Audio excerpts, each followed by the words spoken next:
Good morning to all student. मैं नीतीश कुमार आज आप लोगों को फिनॉल का कुछ बेसिक प्रॉपर्टीज पढ़ाने वाला हूँ और इससे रिलेटेड जितने भी रिएक्शन है वो आज हम लोग स्टडी करने वाले हैं इस वीडियो में। तो शुरू करते हैं प्रॉपर्टीज ऑफ द फिनॉल।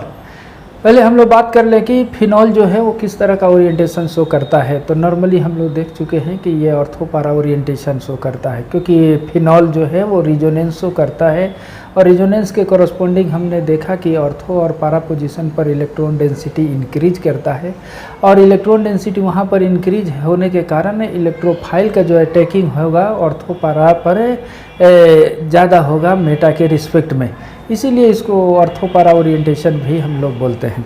ठीक है, और साथ साथ OH ग्रुप लगने से रिंग हमारा क्या हो जाता है, एक्टिवेट हो जाता है।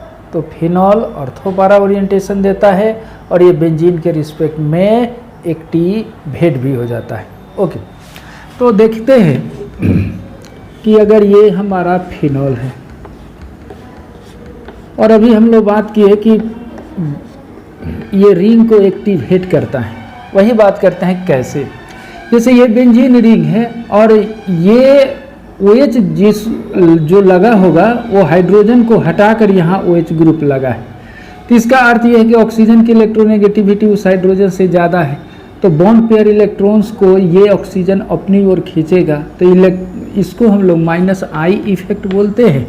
और इसके कॉरस्पॉन्डिंग इलेक्ट्रॉन्स जो होगा वो बेंजीन रिंग से बाहर की ओर जाएगा, उसकी रिप्रेजेंटेशन हम ऐसे दिखाते हैं, यानी रिंग से इलेक्ट्रॉन्स OH की ओर बाहर की तरफ लग रहा है और उसका रिप्रेजेंटेशन ये दिखाते हैं। और साथ साथ ये भी जानते हैं कि ऑक्सीजन पर लोन पेयर होने के कारण ये हमारा रिजोनेंस शो करेगा, रिजोनेंस के थ्रू अंदर इलेक्ट्रॉन को क्या करेगा, डोनेट करेगा। इलेक्ट्रॉन अगर डोनेट करेगा तो रिंग हमारा एक्टिवेट होगा। तो यहाँ पर दो इफेक्ट एक ही साथ ऑपरेट होते हैं, लेकिन दोनों की डायरेक्शन जो है वो अपोजिट है। एक इलेक्ट्रॉन डोनेट करता है और दूसरा इलेक्ट्रॉन विड्रॉ करता है। तो इसके रिजल्टेड जो है वो हम वेक्टर रूल की तरह नहीं निकालते हैं, इसकी एक्सपेरिमेंटली चेक किया जाता है। तो देखा जाता है कि रिजोनेंस जो है वो -I पर प्रीडोमिनेंट है और बहुत ज़्यादा प्रीडोमिनेंट है, यानी हम उसको हम ऐसे दिखाते हैं और ये दिखाते हैं ये +R की तरह। ठीक, अगर हम इसमें नेट वैल्यू अगर हम लोग देखें तो कहीं ना कहीं ये हमारा इलेक्ट्रॉन डोनेटिंग ग्रुप प्रीडोमिनेंट है वो -I में, और इस तरह से OH ग्रुप इलेक्ट्रॉन जो है वो बेंजीन रिंग के अंदर भेज रहा है। और इलेक्ट्रॉन जब बेंजीन रिंग के अंदर आता है तो ये हमारा एक्टिवेटेड रिंग कहलाते हैं, यानी ये रिंग क्या हो गया, एक्टिवेट हो गया। और इसके ऑर्थो और पारा पोजीशन पर जब रिजोनेंस किया जाता है तो ऑर्थो पारा पोजीशन पर इलेक्ट्रॉन डेंसिटी आएंगे और वहाँ पर इलेक्ट्रॉन डेंसिटी हाई हो जाएगी, इलेक्ट्रॉन डेंसिटी इंक्रीज हो जाएगा। और किस पोजीशन पर इंक्रीज होगा, ऑर्थो एंड पारा पर। इसीलिए ये हमारा ऑर्थो पारा ओरिएंटेशन कहते हैं, ओरिएंटेशन कहते हैं। जब इसके फिनॉल का अगर हम रिजोनेटिंग स्ट्रक्चर बनाए, रिजोनेंस हाइब्राइड स्ट्रक्चर बनाते हैं तो हम ऐसे दिखते हैं, ये डॉटेड लाइन ये ऐसे आते हैं, यहाँ पर माइनस, यहाँ पर माइनस और यहाँ पर माइनस, यहाँ पर पार्शियली पॉजिटिव। इसीलिए ये ऑर्थो पोजीशन पर और पैरा पोजीशन पर नेगेटिव चार्ज है। इलेक्ट्रोफाइल या तो ऑर्थो पर या पैरा पर देता है, इसीलिए ये ऑर्थो पारा ओरिएंटेशन हमारा कहलाता है। ठीक, तो इसमें दो चीज़ हम लोगों ने सीख लिया कि बेंजीन रिंग के रिस्पेक्ट में ये मोर एक्टिवेटर है, ठीक है ना। और दूसरा जो है कि वो फिनॉल आने से ये क्या कौन सा ओरिएंटेशन शो करेगा, ऑर्थो पारा पर, और ये इलेक्ट्रोफाइल जो है ऑर्थो पारा पर अटैकिंग करेगा। Okay, note it.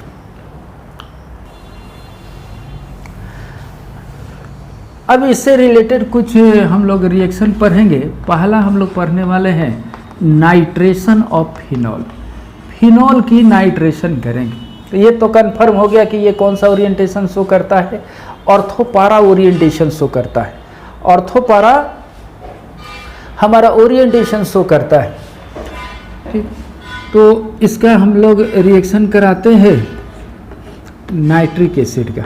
सपोज करो ये हमारा फिनॉल, जब इसकी नाइट्रिक एसिड से रिएक्शन कराते हैं HNO3, तो इसमें हम डाइल्यूट पहले लेते हैं, डाइल्यूट HNO3, और इसके लिए बेटर सॉल्वेंट होता है कार्बन डाइसल्फाइड या CH2Cl2। ये रियल में नॉन पोलर है, नॉन पोलर और लो टेम्परेचर रखते हैं, लो टेम्परेचर पर। देखते हैं कि इसमें दो प्रोडक्ट बनता है। नाइट्रेशन में NO2 इलेक्ट्रोफाइल है, ये बेंजीन रिंग में हम लोग जान चुके हैं।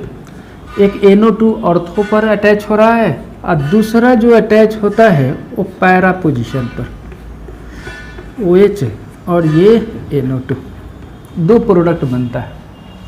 इसकी अगर नेमिंग करें तो इसका नेमिंग होगा ऑर्थो नाइट्रोफिनॉल, क्योंकि ऑर्थो पोजीशन पर है, और ये हमारा क्या होगा पैरा नाइट्रोफिनॉल। ये दो होंगे, और देखा जाता है दोनों अनइक्वल अमाउंट में बनते हैं, और पैरा वाले जो होते हैं वो मेजर होते हैं और ऑर्थो वाले माइनर। मेजर और माइनर के पीछे रीजनिंग यही बताएं कि OH जो है वो थोड़ा स्टेरिक हिंड्रेंस शो करता है, इसीलिए यहाँ पर अवेलेबिलिटी कम होती है और इसीलिए इसकी अमाउंट कम होता है, और यहाँ पर हिंड्रेंस कम है तो यहाँ पर प्रोडक्ट जो होगी वो ज़्यादा होगी। ओके, तो ये ऑर्थो और पैरा नाइट्रोफिनॉल दो बनते हैं। यहाँ पर एक चीज़ और सीखेंगे हम लोग, दोनों की मोलेकुलर मास तो एक ही है, दोनों आपस में आइसोमर्स हैं, लेकिन दोनों की फिजिकल प्रॉपर्टीज में खास करके बॉइलिंग पॉइंट में ज़्यादा डिफरेंसेस होता है। ये हम कहते हैं कि लो बॉइलिंग पॉइंट इसकी होती है, और ये हमारा हाई बॉइलिंग पॉइंट होती है, और यही बॉइलिंग पॉइंट डिफरेंस होने के कारण इनको हम लोग सेपरेट करते हैं, यानी फ्रैक्शनल डिस्टिलेशन के हेल्प से, फ्रैक्शनल डिस्टिलेशन के हेल्प से both are separated, both are separated. ठीक, ये हमारा लो बॉइलिंग पॉइंट है, तो जब इसको हीट करेंगे इस मिक्सचर को तो ये पहले निकल जाएगा और ये अलग हो जाएगा। अब इसकी बॉइलिंग पॉइंट लो होने के कारण क्या है, तो देखो इनके और इनके बीच में आपको, या यहाँ पर हम दिखाना चाहते हैं ऑर्थो नाइट्रोफिनॉल में, जैसे ये O और H है और ये NO2 को हम ऐसे दिखा दें, ये नज़दीक होने के कारण इनके बीच में ये इंट्रामोलेकुलर हाइड्रोजन बॉन्डिंग होगा। इंट्रामोलेकुलर का मतलब होता है एक ही मोलेकुल्स के अंदर। इंट्रामोलेकुलर हाइड्रोजन बॉन्डिंग होने के कारण ये हमारा किसी दूसरे से इंटरेक्ट नहीं हो पाता है, या बहुत कम इंटरेक्शन हो पाता है, इसलिए ये आइसोलेटेड नेचर का हो जाते हैं, आइसोलेटेड नेचर का हो जाएंगे। जब ये आइसोलेटेड हो जाएंगे तो इनके बीच के मोलेकुल्स की इंटरेक्शन फोर्स क्या हो जाएगी, कम हो जाएगी, जिसके कारण ये वोलेटाइलिक नेचर के हो जाएंगे। ठीक, और जब वोलेटाइल होंगे तो उनकी बॉइलिंग पॉइंट जो होगी वो क्या हो जाएगा, लो हो जाएगा।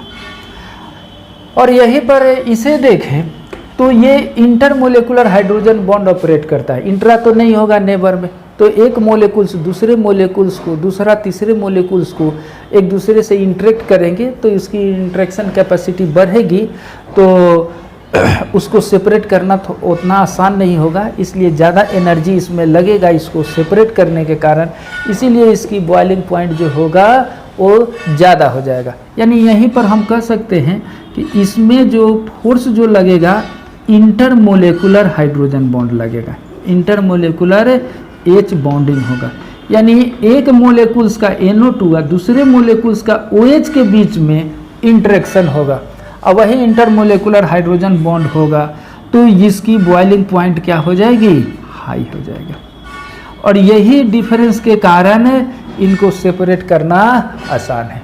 तो अभी हम लोगों ने एक सीखा मेथड 1 नाइट्रेशन का, कि अगर हम लोग डाइल्यूट नाइट्रिक एसिड से रिएक्शन कराते हैं तो ऑर्थो नाइट्रोफिनॉल और पैरा नाइट्रोफिनॉल बनता है। अगर हम यही बात करते हैं कि जब कॉन्सेंट्रेटेड नाइट्रिक एसिड हो तो क्या होगा, तो दूसरा मेथड में हम लोग सीखेंगे कंसंट्रेटेड नाइट्रिक एसिड के साथ रिएक्शन। पहले इसको नोट करते हैं। अब बात करते हैं कि फिनॉल का रिएक्शन कंसंट्रेटेड नाइट्रिक एसिड से हो तो क्या हो। कंसंट्रेटेड नाइट्रिक एसिड, तो इसमें बहुत अच्छा एक कंपाउंड बनता है जिसको हम लोग पिक्रिक एसिड बोलते हैं। जैसे आप देखो ये ऑर्थो पैरा पोजीशन तो देता है, तो जितने ऑर्थो पोजीशन और पैरा पोजीशन है सब ऑकवर्ड हो जाएंगे, NO2 से ऑकवर्ड हो जाएंगे। और इसकी नेमिंग अगर हम लोग करें तो क्या हो सकता है, 2,4,6 पर 3 नाइट्रो ग्रुप है, 2,4,6 ट्राई नाइट्रो फिनॉल इसको पढ़ेंगे। और इसका सबसे बेस्ट नाम जो है वो क्या है, पिक्रिक एसिड। ये फिनॉल है लेकिन ऐसा लगता है कि इसमें कार्बोजेलिक एसिड का फंक्शनल ग्रुप है, लेकिन इसमें कार्बोजेलिक एसिड ग्रुप का कोई भी यूनिट नहीं है, इसमें OH ही है। फिर भी इसको एसिड इसलिए बोला गया कि ये इसकी एसिडिटी कैरेक्टर बढ़ जाता है। जैसे हम लोग पीछे वाले वीडियो में ये चीज़ देख चुके हैं कि अगर कोई OH अगर सोर्स है तो उसके रिस्पेक्ट में अगर इलेक्ट्रॉन विथड्रॉइंग ग्रुप अगर लगता है तो उसकी एसिडिक कैरेक्टर को बढ़ा देता है। तो यहाँ पर आप देखो कि ये NO2 जो है वो रियल में एक स्ट्रॉन्ग इलेक्ट्रॉन विथड्रॉइंग ग्रुप है, EWG, और इसकी नंबर 1 नहीं है, 3 है, 1, 2 और 3, यानी 3 स्ट्रॉन्ग इलेक्ट्रॉन विथड्रॉइंग ग्रुप लगने के कारण इसकी एसिडिक कैरेक्टर जो होती है वो इंक्रीज हो जाती है, इसीलिए इसके नाम में एसिड टर्म आया है। तो ये है हमारा पिक्रिक एसिड। ओके, तो ये बनता है, लेकिन ये हो गया हमारा सेकंड मेथड। सेकंड मेथड एक चीज़ और यहाँ पर ध्यान देना है कि ये अगर फिनॉल से अगर हमको पिक्रिक एसिड अगर बनाना है तो ये बेस्ट मेथड नहीं होता है, it is not a best method. ये बेस्ट मेथड हमारा नहीं है। तो क्वेश्चन ये है कि बेस्ट मेथड क्यों नहीं है। तो देखा गया है कि जब ये फिनॉल का नाइट्रेशन करते हैं तो पिक्रिक एसिड बनता है, लेकिन इसके मिक्सचर में, इसके सॉल्यूशन में इसके अलावा एक और कंपाउंड्स रहता है जिसको क्यूनोन बोलते हैं, बेंजोक्यूनोन। ये हमारा बेंजोक्यूनोन, तो इसमें ये भी आते हैं, इसलिए ये 100% एल्ड नहीं होता है बल्कि ये भी प्रोडक्ट होते हैं। तो जिसमें 100% एल्ड नहीं होगा वो हमारा बेस्ट मेथड नहीं होगा। फिर अगर ये बन जाएंगे तो दोनों को सेपरेट करना एक टफ काम हो जाता है, इसीलिए ये प्योर फॉर्म में 100% फॉर्म में ये नहीं मिलता है। ये क्यों मिलता है उसके बारे में ध्यान से देखो। HNO3 जो है नाइट्रेशन के अलावा ये एक स्ट्रॉन्ग ऑक्सीडाइजिंग एजेंट है, स्ट्रॉन्ग ऑक्सीडाइजिंग एजेंट है, ठीक। और यहाँ पर देखो फिनॉल जो है वो रिंग को क्या किया है, मोर एक्टिवेट कर दिया। एक तो रिंग मोर एक्टिवेट हो गया और साथ साथ स्ट्रॉन्ग ऑक्सीडाइजिंग एजेंट का यूज कर रहे हैं। तो अगर कोई भी रिंग एक्टिवेट है तो उसको ऑक्सीडेशन करना आसान काम है। तो ये नाइट्रिक एसिड इसको ऑक्सीडाइज करके ये बना देता है और इस तरह से ये हमारा बेंजोक्यूनोन बनता है। लेकिन डाइल्यूट नाइट्रिक एसिड में ऐसा नहीं होता था क्योंकि उसकी स्ट्रेंथ कम है, लेकिन कंसंट्रेटेड नाइट्रिक एसिड एक मोर स्ट्रॉन्ग ऑक्सीडाइजिंग एजेंट का भी काम करने लगता है और ये प्रोडक्ट हमारा बना देता है। तो इसीलिए कहा गया है कि these are the not best method, क्योंकि इसमें पिक्रिक एसिड के अलावा बेंजोक्यूनोन भी बनता है, ठीक है ना। तो इसको पहले नोट करो और इसमें हम लोग बात करेंगे कि क्या पिक्रिक एसिड को हम कैसे बना सकते हैं, 100% एल्ड कैसे होगा, तो उसको बताता हूँ। पहले नोट 8। तो पिक्रिक एसिड को फिनॉल से बनाने की थोड़ा सा रास्ते को अलग कर दिया जाए तो बेस्ट मेथड है के थ्रू पिक्रिक एसिड बनेगा। तो इसके लिए मैं बताता हूँ बेस्ट मेथड। ये बेस्ट मेथड क्या होगा उसको देखो। जैसे फिनॉल ले लो और ये फिनॉल पर OH ग्रुप लगा दो, हो गया। अब इसको क्या करते हैं कि पहले सल्फोनेशन करते हैं। सल्फोनेशन में क्या लेते हैं, ओलियम। ओलियम में कंसनट्रेटेड H2SO4 आप प्लस SO3 लेते हैं, या ऐसे भी H2S2O7, ये ओलियम का फार्मूला है। तो इससे जो इलेक्ट्रोफाइल तैयार होता है वो SO3H होता है, ये इलेक्ट्रोफाइल है। ठीक, तो ये क्या होगा, ऑर्थो और पैरा पोजीशन पर अटैक होगा। हम लोग बना क्या रहे हैं, पिक्रिक एसिड, लेकिन डायरेक्ट न करके इनडायरेक्ट करते हैं।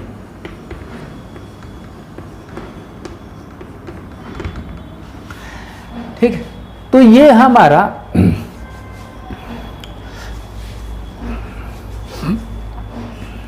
ठीक है, तो इसका नाम क्या हो जाएगा, फिनॉल 2,4 डाइसल्फोनिक एसिड, सल्फोनिक एसिड। ये पहले बन गया। ये बनने से क्या होगा कि OH जो है वो हमारा एक्टिवेटर है, ये तो हम लोग जानते हैं, लेकिन SO3 जो है वो डीएक्टिवेटर है, डीएक्टिवेटर, और ये भी हमारा क्या है, डीएक्टिवेटर। तो ये ज़्यादा एक्टिवेटिंग का काम करता है, इन दोनों से ज़्यादा एक्टिवेटिंग का काम ये काम करता है। लेकिन इनके आने से क्या होगा कि रिंग जो है वो हमारा उतनी ज़्यादा एक्टिवेट नहीं है जितना पहले हुआ करता था। ठीक है ना, अब ये हमारा लेस एक्टिवेटिंग रिंग हो गया।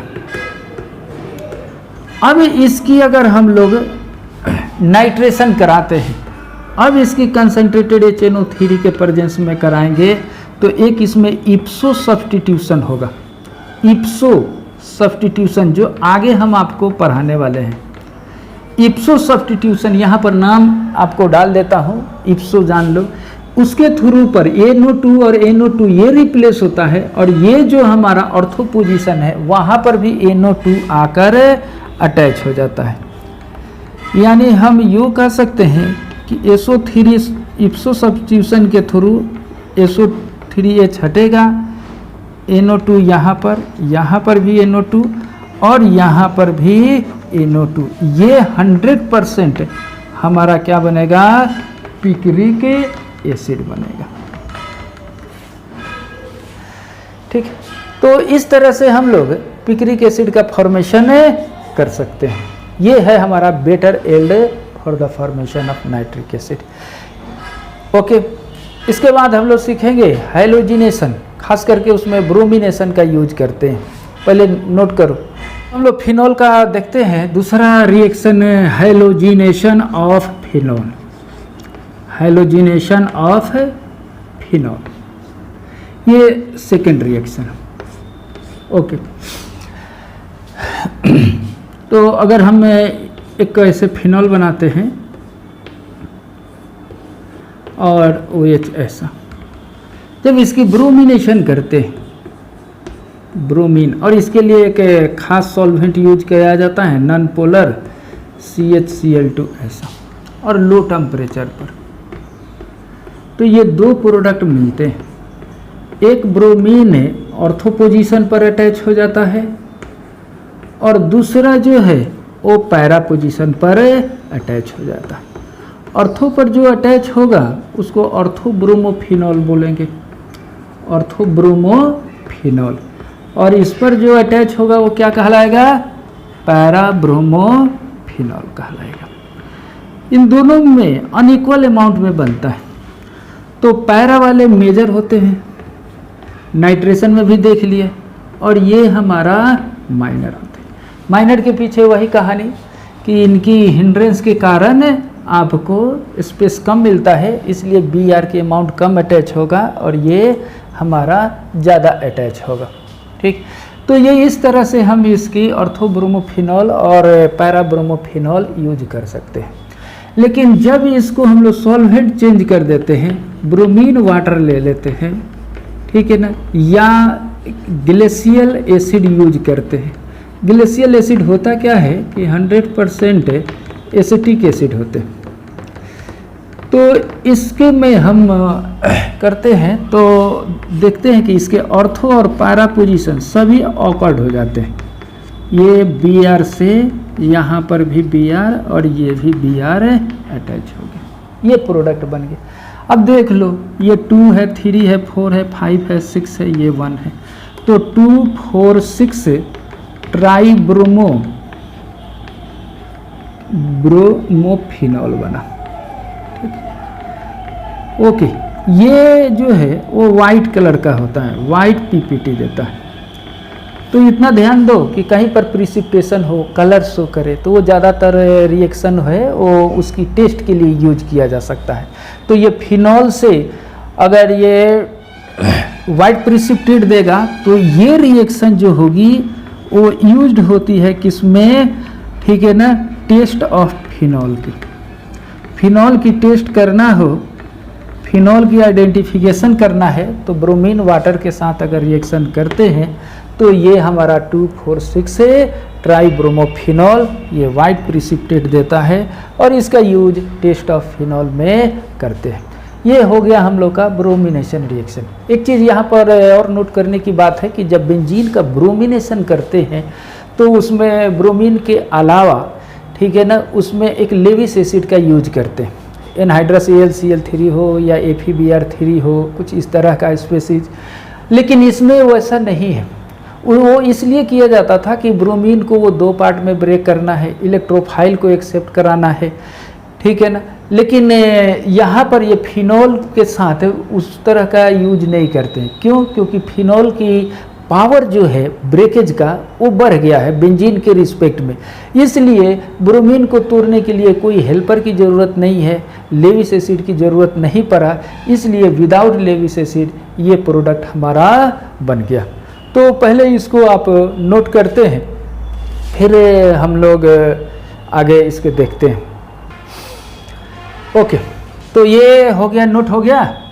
और साथ साथ एक और ब्रोमेटिंग रीएजेंट होते हैं। अगर आपको ब्रोमेटिंग रीएजेंट जो ब्रोमीन यूज करते हैं या ब्रोमीन डोनेट करते हैं, जैसे हमारा KOBr3 प्लस 5 KBr और एसिडिक मीडियम में, ऐसा अगर स्पेसीज अगर मिलता है तो ये हमारा ब्रोमीन डोनेट करते हैं और वाटर डोनेट करते हैं।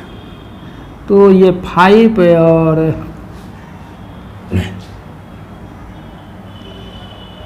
ये देखो तो बैलेंस है क्या, ब्रोमीन हमारा KBrO3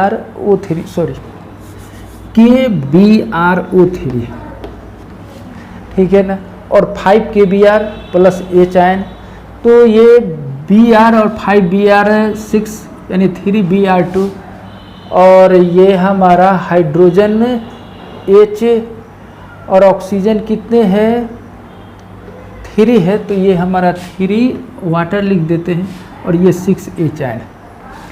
तो इस तरह का भी कोई अगर स्पेसीज अगर हमको मिलता है और ये फिनॉल के साथ रिएक्शन अगर कराता है तो वो हमारा ये प्रोडक्ट बनेगा। ओके, पहले नोट करो इसको। अब इसकी हम लोग मैकेनिज्म सीखते हैं।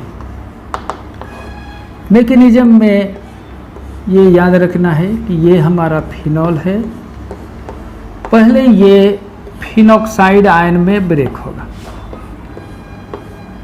फिनॉक्साइड आयन में ब्रेक होगा और यहाँ पर H+ रिलीज होगा, और ये हमारा रिजोनेंस शो करके ये ऐसे कर दें, ये रिजोनेंस शो करके हमारा ऐसा मिलेगा। और मैं आपको ये बताता हूँ कि ये फिर से आगे आएगा तो एक ऐसा यहाँ पर भी नेगेटिव मिलेगा, यहाँ पर भी निकलेगा, लेकिन हमने यहाँ पर एक ही रिजोनेटिंग कंट्रीब्यूटर्स को दिखा रहे हैं। यहाँ पर नेगेटिव चार्ज डेंसिटी बढ़ गया और ये Br को ये ब्रेक कर दिया। कैसे? मानो कि एक Br+ हो और एक दूसरा Br- माइनस हो। Br प्लस जो है वो हमारा इलेक्ट्रोफाइल का रोल करेगा और एक Br माइनस जो है वो हमारा न्यूक्लियोफाइल का करेगा। यानी ये रिएक्शन करके ये ऐसा बना देगा। ये आपको देखो यहाँ पर Br अटैच है, नो डाउट यहाँ पर हाइड्रोजन एक पहले से है, वो हाइड्रोजन को दिखाता हूँ, ऐसे होगा। ठीक है, और ये देख लो ये हमारा एरोमेटिक है और ये हमारा नॉन एरोमेटिक हो गया, क्योंकि ये sp3 हाइब्रिडाइज हो गया, पूरा डिलोकलाइजेशन स्टॉप हो गया, तो ये हमारा नॉन एरोमेटिक हो गया। नॉन एरोमेटिक हमारा क्या होते हैं, अनस्टेबल, ये हमारा स्टेबल, इसीलिए ये रिएक्शन क्या होगा, स्लो। और जो स्लो होते हैं उसी को हम लोग RDS बोलते हैं। ये रिंग में फिर से एक ऐसा ड्राइविंग फोर्स क्रिएट होगा कि जिससे ये एरोमेटिक में आ गया, तो ये हाइड्रोजन जो है वो हमारा कंजुगेट बेस को ट्रांसफ़र कर देगा और ये आगे शिफ्ट करेगा और ये फिर से ऑक्सीजन पर हमारा इलेक्ट्रॉन निकल जाएगा। तो ये जो न्यूक्लियोफाइल जो है वो बेस बनकर प्रोटॉन को एक्सेप्ट करेगा और ये क्या हो जाएगा, ये इलेक्ट्रॉन्स निकलेगा, ऑक्सीजन पर ये नेगेटिव चार्ज, यहाँ पर Br अब जुड़ चुका है और ये एज इट इज जैसे है, और फिर से इसको प्रोटोनेशन करा देंगे तो हमारा ये क्या बनेगा, फिनॉल, और हमारा यहाँ पर ऑर्थो पोजीशन पर Br आ जाएगा। ऐसा ही मैकेनिज्म आप बना सकते हैं पैरा के लिए, और ये जो दूसरा जो अटैक होता है वो फास्ट होता है। तो ये रहा हमारा मैकेनिज्म ऑफ द ब्रोमिनेशन का। पहले इसको नोट करो नोट या स्क्रीनशॉट लो। तो अभी हम लोगों ने देखा ब्रोमिनेशन, अगर हम इसकी क्लोरीनेशन कराएं,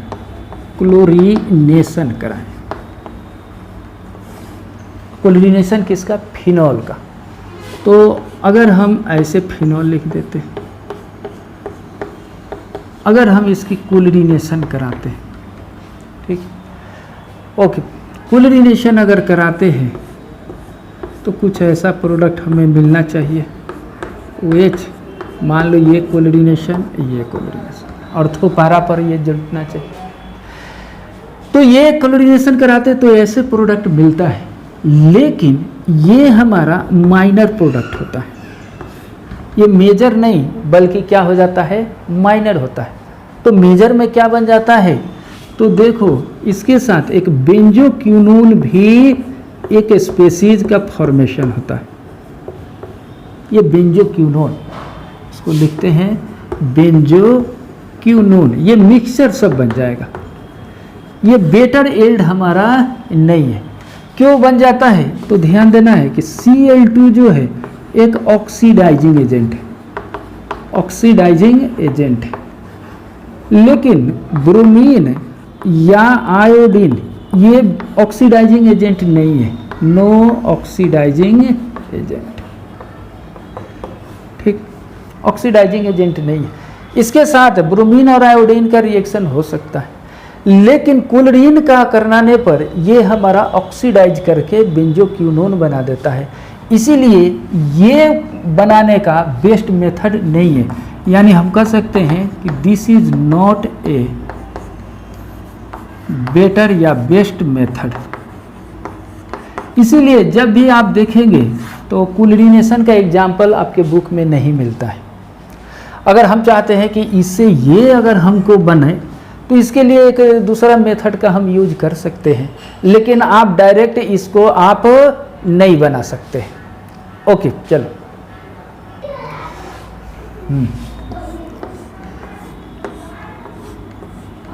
पहले क्या करेंगे कि बेंजीन का रिएक्शन क्लोरीन से कराएंगे। क्लोरीन से कराते ऐसे तो करेगा नहीं, तो इसलिए लेविस एसिड यूज कर देंगे।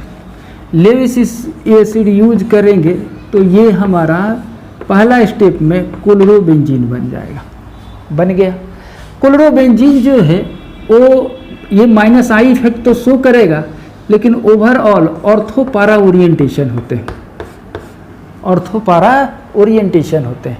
अब इसको फर्दर क्लोरीनेशन करा दो, ठीक है ना, 2 मोल और FeCl3 लगा दो, तो ये क्या बनना देंगे, उसको नीचे लिख देता हूँ। ये Cl और ये Cl हमारा बन गया। एक चीज़ और आपको याद दिलाना चाहता हूँ कि अगर हमारे पास क्लोरोबेंजीन है और इससे हमको फिनॉल बनाना है, OH लगाना है, तो ये न्यूक्लियोफिलिक सब्स्टिट्यूशन रिएक्शन से होता नहीं है, तो इसीलिए ये इसको डू मेथड से कराते हैं। इसमें कंसंट्रेटेड NaOH लेते हैं और high temperature 400 degree centigrade, high pressure 300 atmosphere के आसपास लेते हैं, तो बेंजाइन इंटरमीडिएट के थ्रू इसकी प्रोडक्ट बनता है। ये पहले हम लोग बात कर चुके हैं। तो यहाँ पर भी कुछ ऐसे ही करना पड़ेगा। इसको अगर हम डो मेथड यूज कर दें, NaOH यूज करें, high temperature 400 degree centigrade, 300 atmosphere pressure use कर दें, तो हमारा क्या होगा, डो मेथड की तरह एक Cl हट जाएगा और वहाँ पर क्या हो जाएगा, OH ग्रुप अटैच हो जाएगा और ये हमारा Cl और ये Cl ऐसा बनेगा। ये हमारा 100% यील्ड देगा और इस तरह से ये हम बना सकते हैं। लेकिन अगर डायरेक्ट अगर हम फिनॉल का क्लोरीनेशन कराएं तो उसमें ऑक्सीडेशन होने की संभावना बढ़ जाती है और वो हमारा बेस्ट मेथड नहीं होगा। तो हम लोगों ने ब्रोमिनेशन और क्लोरीनेशन के बारे में देख लिया। फ्लोरीनेशन और आयोडीनेशन बचता है। तो फ्लोरीनेशन जो है वो एक्सप्लोसिव नेचर का होते हैं, फ्लोरीनेशन जो है वो हमारा एक्सप्लोसिव नेचर का होता है। तो जब भी एक्सप्लोसिव नेचर का होगा तो इसको हैंडलिंग करना टफ काम है, इसीलिए इसकी रिएक्शन नहीं करा पाते। और आयोडीनेशन का जो है वो डाइमायराइज हो जाता है, डाइमायराइजेशन कैरेक्टर शो करता है। इसीलिए फ्लोरीनेशन का, आयोडीनेशन का और क्लोरीनेशन का हमारा एग्जाम्पल नहीं मिलता है। सबसे ज़्यादा एग्जाम्पल अगर मिलेगा ब्रोमिनेशन ऑफ फिनॉल का। तो ये रहा हम लोगों का ब्रोमिनेशन या हेलोजिनेशन ऑफ द फिनॉल। ठीक है ना, ओके। नोट, एक और हम लोग पढ़ने वाले हैं, reduction of phenol, reduction of phenol. Phenol की अगर रिडक्शन करेंगे तो क्या होगा। हम लोग जानते हैं कि रिडक्शन में होता क्या है, ऑक्सीजन का रिमूविंग। तो अगर इससे अगर ऑक्सीजन निकल जाए तो क्या हो जाएगा, ये हाइड्रोजन ऐसे आ जाएगा, ये बेंजीन बनेंगे। तो फिनॉल का रिडक्शन करने से बेंजीन बनेगा, बेंजीन बनेगा। लेकिन इसके लिए क्या बोलते हैं, रिड्यूसिंग एजेंट जो है वो जिंक मिक्सचर होता है, जिंक डस्ट। ओके, और इसे ऐसे बनेगा और बाई प्रोडक्ट में ये जिंक ऑक्साइड हमारा ले जाते हैं। यानी ये जिंक और ये ऑक्सीजन कंबाइन होकर जिंक ऑक्साइड बनाता है और ये हाइड्रोजन यहाँ पर एसोसिएट हो जाता है और इस तरह से प्रोडक्ट हमारा फिनॉल से बेंजीन बन जाता है। ठीक, नोट करो इसको। इसके बाद हम लोग बात करते हैं oxidation of phenol, oxidation of phenol. अभी हम लोगों ने बात किया कि फिनॉल का ऑक्सीडेशन अगर हम करेंगे तो क्या बनेगा। तो बेंजोक्विनोन ये फिनॉल का ऑक्सीडेशन करता। इसके लिए ऑक्सीडाइजिंग एजेंट जो खास करके यूज करते हैं Na2Cr2O7, acidic medium, acidic medium के लिए क्या करते हैं, ये दोनों यूज करते हैं। ये दोनों हमारा कॉम्बो फॉर्म में यूज होगा और ये इस तरह से हमारा क्या बनेगा, बेंजोक्विनोन बन जाता है, बेंजोक्विनोन।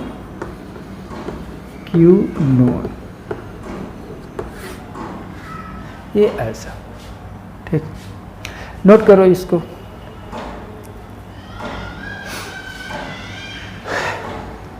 अब एक और इसकी आखिरी रिएक्शन लगता है बेंजीन से रिलेटेड, आखिरी नहीं है, ये Friedel Crafts alkylation and acylation reaction. Friedel Crafts alkylation and acylation reaction. तो फ्रीडल क्राफ्ट क्या फिनॉल का हो सकता है कि नहीं? तो मैं डायरेक्ट बता दूं कि फिनॉल का फ्रीडल क्राफ्ट अल्काइलेशन नहीं होता है। नो फ्रीडल क्राफ्ट अल्काइलेशन या एसाइलेशन इसका नहीं होता है। इसकी कॉज सुनो। कॉज क्या है कि ये फिनॉल के ऑक्सीजन का लोन पेयर होना, जैसे ये ऐसा है, ये लोन पेयर, दो लोन पेयर को हम ऐसा क्या कहते हैं। जब फ्रीडल क्राफ्ट रिएक्शन करेंगे तो उसका रीएजेंट तो आप लोग जानते हैं, एनहाइड्रस AlCl3। AlCl3 जो होता है वो हमारा 3 ही बॉन्ड उसके रहते हैं। ये ऑक्टेट इनकम्प्लीट है, ठीक है ना, ये ऑक्टेट इनकम्प्लीट होते हैं। जो ये ऑक्टेट इनकम्प्लीट है तो ये हमारा लेविस एसिड है। लेविस एसिड लोन पेयर क्या होंगे? एक्सेप्टर होंगे। तो जैसे ही हम फिनॉल में फ्रीडल क्राफ्ट रिएजेंट का यूज करते हैं, ये उसका रिएजेंट इसको क्या करता है? एक्सेप्ट कर लेता है। एक्सेप्ट करने पर ये नेगेटिव चार्ज और इस पर कौन चार्ज हो जाता है? Positive charge. तो इसकी रिजोनेंस ब्रेक हो जाती है और ये सिर्फ इस पर -I इफेक्ट काम करने लगता है। और ऑक्सीजन पर पॉजिटिव चार्ज होने से इसकी इलेक्ट्रॉन विड्रॉइंग कैपेसिटी और बढ़ जाती है, जिसके कारण ये रिंग हमारा डीएक्टिवेट हो जाता है। और जब डीएक्टिवेट हो जाता है तो बेंजीन के रिस्पेक्ट में ये बहुत स्लो रिएक्शन करता है, फ्रीडल क्राफ्ट अल्काइलेशन और एसाइलेशन, और इसलिए ये फिनॉल रिंग एक्टिवेट होने के कारण अब फर्दर रिएक्शन नहीं देता है। इसीलिए no Friedel Crafts alkylation and acylation. तो फ्रीडल क्राफ्ट अल्काइलेशन और एसाइलेशन रिएक्शन नहीं देता है। तो हम लोग नेक्स्ट वीडियो में पढ़ने वाले हैं रीमर-टाइमन रिएक्शन और कोल्वेज रिएक्शन के बारे में। तो पहले इसको नोट करते हैं, फिर नेक्स्ट वीडियो में मिलते हैं। ओके।